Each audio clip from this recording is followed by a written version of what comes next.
नमस्कार शुभ सकाळ। आज जून मास 12 तारिख गुरुवार। आज सकाळर देश विदेशर केतोटी गुरुत्वपूर्ण खबर रही। आसंतु खबर गुड़िक उपरे नजर पकाइबा।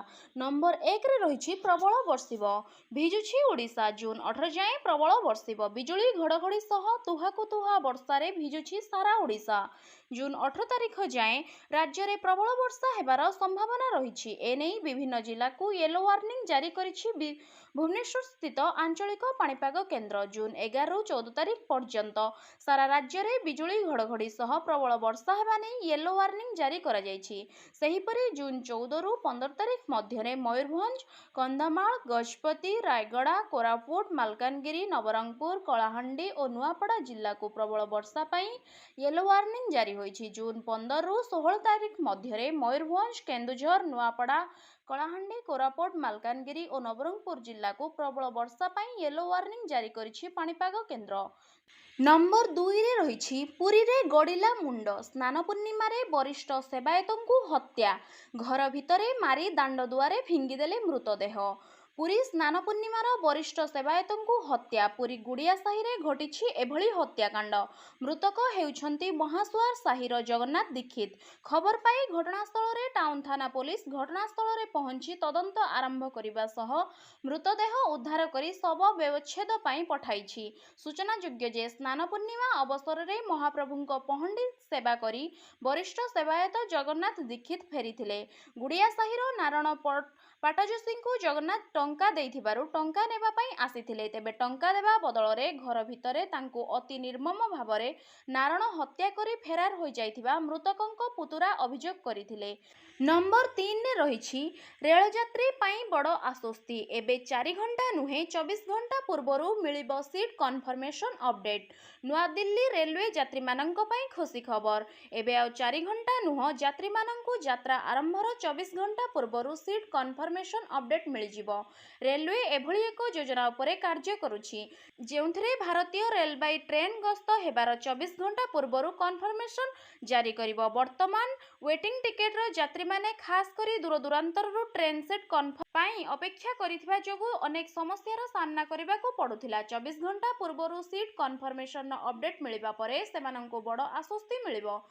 नंबर 4 रे रही 3000 रु अधिक ट्रांजैक्शन उपरे लागिबो मार्चेंट फीस। पेटीएम, गूगल पे, फोन पे व्यवहारिंक पाई बड़ खबर। महंगा होई पारे यूपीआई ट्रांजैक्शन। 3000 रु अधिक ट्रांजैक्शन उपरे लागिबो मार्चेंट फीस। यूपीआई ट्रांजैक्शन क्षेत्र रे हठात एभली एक बड़ धरणर परिवर्तन हेबाकू जाउछि। एही टेक्निकल परिवर्तन अगस्त 1 तारिख रु कार्यकारी हेबो। नंबर 5 रे रही प्रकाश पाइला ओडिशा मिलित प्रवेशिका परीक्षा फल। प्रकाश पाइला ओडिशा मिलित प्रवेशिका परीक्षा फल। 55,362 परीक्षार्थी को मिलिला रैंक। ओडिशा मिलित प्रवेशिका परीक्षा ओजेई 2025 फल प्रकाश पाइछि। दक्षता विकास और वैषयिक शिक्षा मंत्री संपद चंद्र स्वाई ओजेई 2025 फलाफल घोषणा करने सहित फलाफल पुस्तिका उन्मोचन करिसेंति। परीक्षा फल oje.nic.in वेबसाइट रे परीक्षा फल उपलब्ध होइछि। 2025-26 शिक्षा वर्ष निमंते राज्यर विभिन्न सरकारी और बेसरकारी विश्वविद्यालय और शिक्षानुष्ठान रे 17टी वैषयिक एवं वृत्तिगत पाठ्यक्रम पाई परीक्षा होइथिला। समस्त पाठ्यक्रम पाई कंप्यूटर आधारित परीक्षा माध्यम रे प्रवेशिका परीक्षा करा जाइथिला। नंबर 6 रे रही एणिकी रास्ता रे अलिया फिंगिले 200 टंका जोरिमाना। कटक एणिकी रास्ता रे अलिया फिंगिले अमानियांकु जोरिमाना देबाकू पड़िबो। कटक महानगर निगम सीएमसी आवर्जना परिचालना व्यवस्था को सुदृढ़ करिबा पाई एभली कठोर व्यवस्था आपणाइबाकू जाउछि। घरोई लोक रास्ता रे अलिया फिंगिले 100 टंका, व्यवसायी माने रास्ता रे अलिया फिंगिले 200 टंका जोरिमाना भरणा करिबाकू पड़िबो। सेहि भली प्लास्टिक और पेपर कप उपरे कटकणा जारी करा जाइछि। नंबर 7 रे रही चतुर्थ थर पाई स्थगित हेला मिशन एक्सियम 4। सामना को आसिला एहार कारण।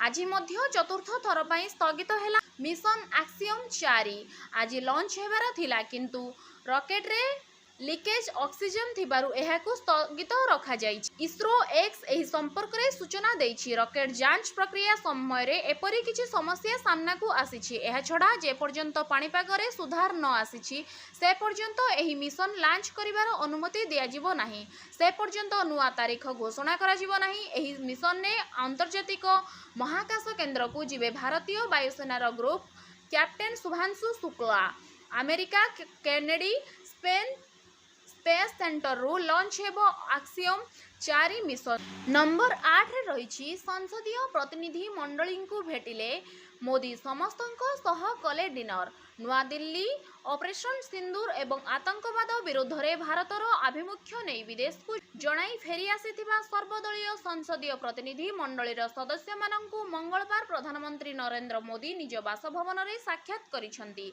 सेमानंक सह डिनर भी करिसंती। एही परिप्रेक्षी रे संसद माने प्रधानमंत्री को निज विदेश यात्रार अनुभव शेयर करिसंती। 7टी प्रतिनिधि मंडलीर मोट 59 सदस्य 33 जन देश यात्रा କରିଥିଲେ। ଏମାନଙ୍କ ମଧ୍ୟରେ 51 ନେତା ଓ 8 ଜଣ ରାଷ୍ଟ୍ରଦୂତ ସାମିଲ ଥିଲେ। ପ୍ରତିନିଧି ମାନେ ଆଜି 7 ଲୋକ କଲ୍ୟାଣ ମାର୍ଗସ୍ଥିତ ପ୍ରଧାନମନ୍ତ୍ରୀଙ୍କ ବାସଭବନରେ ମୋଦିଙ୍କୁ ସାକ୍ଷାତ କରିଛନ୍ତି।